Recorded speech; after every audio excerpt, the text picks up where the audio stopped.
Number one, put God first. Put God first in everything you do. Everything that you think you see in me, everything that I've accomplished, everything that you think I have, and I have a few things, everything that I have is by the grace of God. Understand that. It's a gift. 40 years ago, March 27th, 1975, it was 40 years ago, just this past March, I was flunking out of college. I had a 1.7 grade point average. I hope none of you can relate. I had a 1.7 grade point average. I was sitting in my mother's beauty shop. They still call it beauty shops now? What they call it now? Yeah, I was sitting in the beauty parlor. I was sitting in my mother's beauty parlor, and I'm looking in the mirror, and I see behind me this woman under the dryer. And every time I looked up, she was looking at me, just looking me in the eye. And I didn't know who she was. And I said, she said, somebody give me a pen, give me a pencil. I have a prophecy. March 27, 1975. She said, boy, you are going to travel the world and speak to millions of people. Now, mind you, I was flunked out of college. I'm thinking about joining the army. I didn't know what I was going to do. And she's telling me I'm going to travel the world and speak to millions of people. Well, I have traveled the world. And I have spoke to millions of people.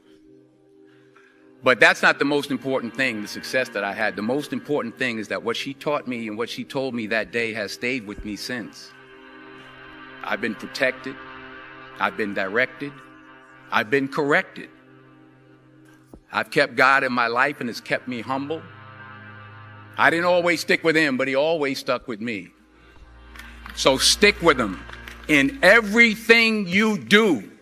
If you think you want to do what you think I've done, then do what I've done and stick with God. Number two, fail big. That's right.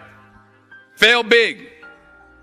Today's the beginning of the rest of your life, and it can be very frightening. It's a new world out there. It's a mean world out there, and you only live once. So do what you feel passionate about. Take chances professionally. Don't be afraid to fail. There's an old IQ test, was 9 dots, and you had to draw 5 lines with a pencil within these 9 dots without lifting the pencil. The only way to do it was to go outside the box. So don't be afraid to go outside the box. Don't be afraid to think outside the box. Don't be afraid to fail big, to dream big. But remember, dreams without goals are just dreams, and they ultimately fuel disappointment. So have dreams, but have goals.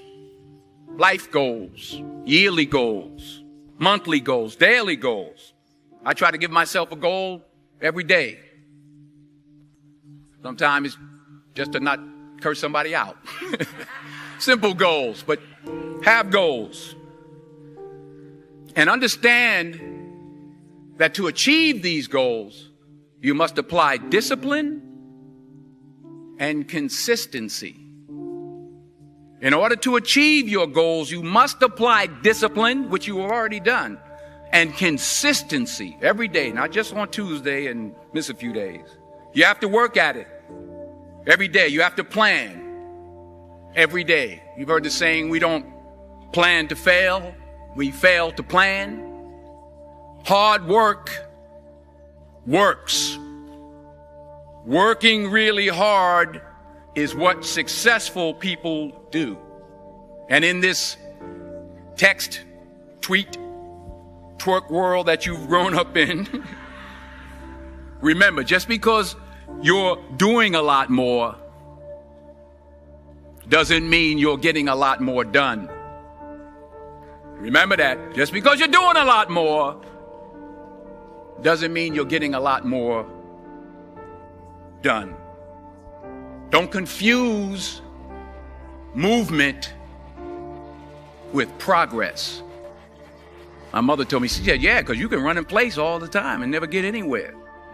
So continue to strive, continue to have goals, continue to progress.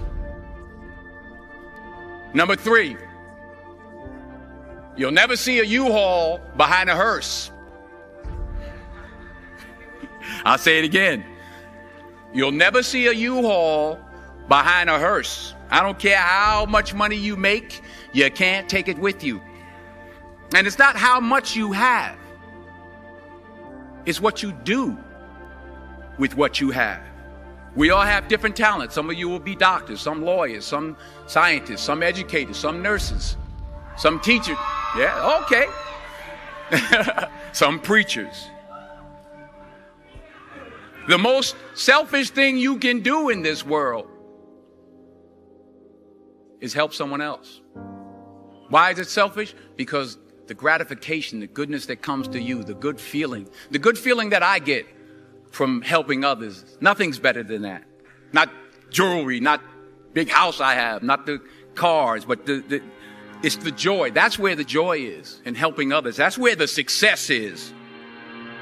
Finally, I pray that you put your slippers way under the bed tonight, so that when you wake up in the morning, you have to get on your knees to reach them.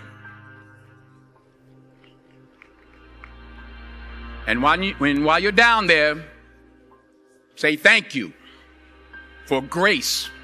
Thank you for mercy. Thank you for understanding. Thank you for wisdom. Thank you for parents.